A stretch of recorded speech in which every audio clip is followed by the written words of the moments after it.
Now, this is the main line. This is what's going to hold the load. This is going to hold the patient. It's going to hold the rescuer. It's going to hold the Stokes basket. It's going to hold, let's say there's a bicycle or something down there that you need to pull up. That's going to hold the entire weight of the load. Now, as Captain was saying earlier, you need a safety line, because yes, can hold a couple thousand pounds, but things happen. There's weather changes. It's rubbing against metal. It's rubbing against wood. It can rip. It can fray. Multitude of things can happen. If it's raining and the rope is wet, it's gonna have less friction, so it's more likely to actually slip out. So you always want to have a backup in case something in this system breaks, to not have your patient and your rescuer tumbling down the hill. So. The backup that we always have in rope rescue is a belay line. It's essentially just a safety line. You want to make sure you have that. That's what we have created over here on this system. You can talk. So when a rescuer goes down using the lowering system on that, he's going to attach the carabiner to the harness as he's going down. Now, that carabiner is holding all his weight.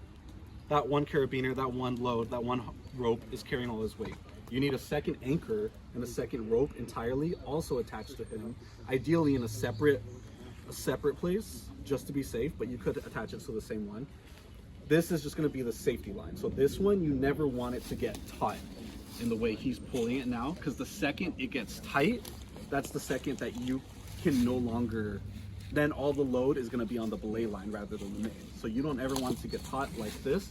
You don't ever want it to get damaged like this. Yeah. So and that's the whole point of these pressics here, is to lock on. Just like in our main system, once the pressics have some tension on it, they're going to lock onto that rope, and that's exactly what we want this to do if something else breaks and the weight goes onto our belay line. Let's say that tree, for whatever reason, that's our bomb-proof anchor, that tree breaks. Lightning hits it and it just frays and our entire anchor falls. They're still attached to this line. What this line is gonna do, they're gonna drop a couple feet, but they won't fall all the way down. They're gonna be attached to this. So what it's gonna do is it's gonna cause tension, it's gonna lock, so it's gonna hold them in place. At this point, that's just a safety feature. They're locked in place. Now we can do something else. We can focus on a different way to actually raise them. Okay. Belay system is pretty simple. It's not as complex as a 13 items there in the main line. You need webbing for an anchor. You need an actual anchor, bomb-proof, ideally. You have the mariners attached to a carabiner, attached to a tandem pressic belay with a rope. This pulley is not necessarily needed here, not in a tandem pressic belay. I like to add the pulley here because it makes it easier when you want to just kind of like pull to help raise. Because instead of just, let's say this wasn't here and you're adjusting, you're pulling the rope yourself as you're adjusting the pressics. With a pulley here, you're essentially just pulling this, and the pulley itself with this hook is moving the pressics forward. So that's why I personally like to add this, but you don't need it. In a tandem pressic belay, you just need anchor point, carabiner, mariner, carabiner attached to the tandem pressic belay attached to the rope. It's easy to set up. It's carabiner with the figure 8 attached to red and green that are attached to the rope, the same way we built it over there. So wrap 3 attaches to the carabiner. You want the red one out because it's longer, the green one because it's shorter. And then the mariner, same as the main belay, or sorry, same as the main line. The mariner is just in case the main line breaks and then they fall and then this locks. At this point, when it's locked, you're not going to be able to raise them. You're not going to be able to do anything. There's 600 to 700 pounds, let's say, if it's a rescue or 2 people, 3 people on it. You're going to have 400 to 600 pounds on this rope itself. You're not going to be able to pull this rope, pull them up. No matter, you could have a bunch of firefighters doing it, but ideally, you're not going to be able to unlock this pressic. This is what this is designed for. It's designed to lock completely, no matter what. The only way to actually release this tension is the same way we release the tension over there. Using the mariners, you would unwrap it, attach to the rope, and you'd be able to pull it from there. So essentially, the way you change from a lowering to a raising device over there is what you're going to be doing here. It's not necessarily a raising device, but this is what's going to help you actually unlock these pressics. Now, with the belay line, the way you want to handle it is during any rescue, you really ideally need minimum of 3 people. You need 1 person manning, 4 people technically. You need 1 person manning the main, 1 person manning the belay. You need somebody actually watching the scene so they can guide you, because we can't see the patient, we can't see the rescuer. We don't know if they need to stop, we don't know if they need to keep going. 1 person's going to be on the edge actually manning it. It's usually captain for the most part, and then you need an actual rescuer. The same way Logan was manning the main line over there is essentially how you're going to man the belay here. The belay, like I said before, you never want it to be like caught. You never, because it's just a safety line. The second this is caught, then the load is on this, no longer on the main. That defeats the purpose of what you're doing. So for the belay, you want it to be a little loose, just a little, just so you can see that there's no tension. So as they're going down, the more tension you have, just stay there. If you have this much like slack in the rope, and then the main line breaks, this doesn't look like a lot, but to somebody who's hanging off over the edge, this is gonna feel like 20 feet. If it's gonna feel like they dropped forever, and it's gonna scare the patient, it's gonna scare the rescuer, and at that point, they both lost confidence in the ability of the rescue team. They're not gonna trust what you say. They're gonna start freaking out. They're gonna start trying to climb on their own.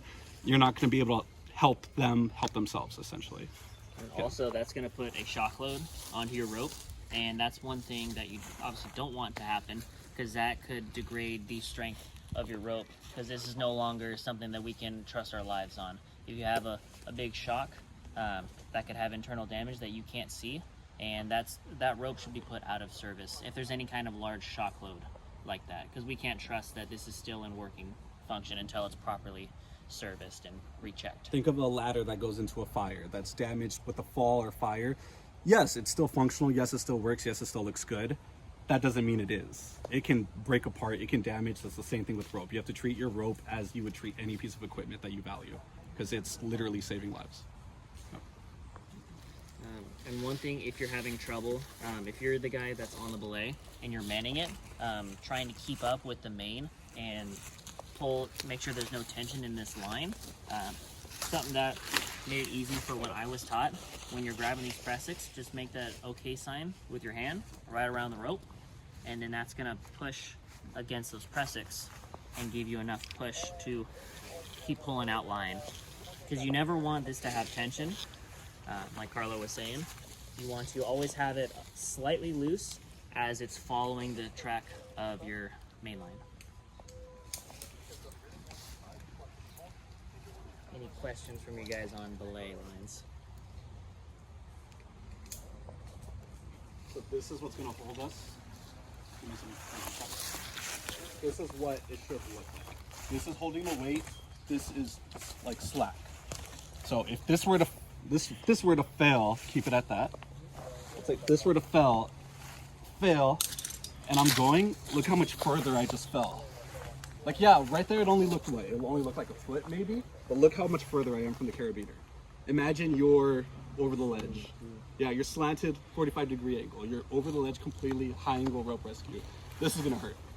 You're gonna feel this all over, and it's gonna freak everyone out. And at this point, the rescuers have to reset everything, which is gonna take another 10, 15 minutes if they're doing it correctly. Yeah.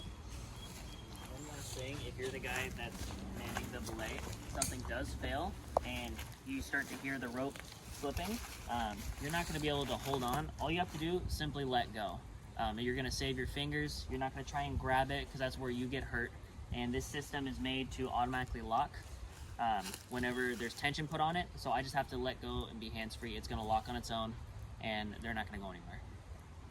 If anything goes wrong with belay, literally pull your hands off and get out of the way. Good.